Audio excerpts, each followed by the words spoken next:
My name is Shirley Cashman, and I'm from Minneapolis, Minnesota. I'm 90 years old.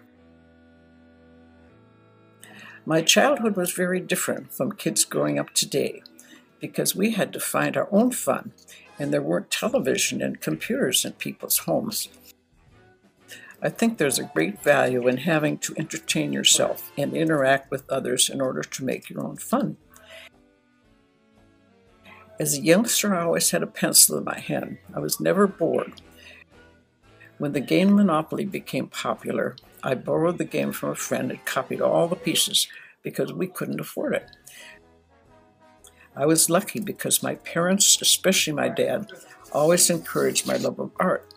My father himself loved art, and when he was young, had wanted to attend art school. I am grateful that my father encouraged me and supported me when I chose to attend art school.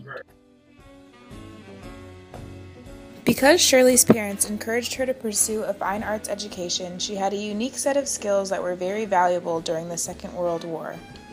The onset of the war upended American society at home, and as a result, Shirley found herself in a very different job market than had previously been available. After a geometry test, she was able to hone her skills and find work in California. When the war came along, I took a drafting course, so I was able to get a job in a defense plant in Los Angeles for United States Rubber Company and in Minnesota for Northwest Airlines as a production illustrator. The jobs I held during that time gave me a sense of purpose.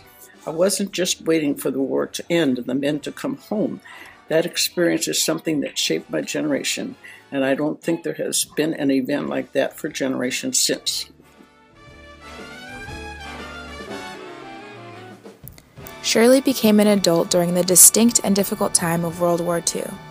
The time was a turning point for women in America because they pursued careers in fields that had previously been almost impossible for them to break into. Her experience as a college student and in the years directly after was very different from what young adults go through today.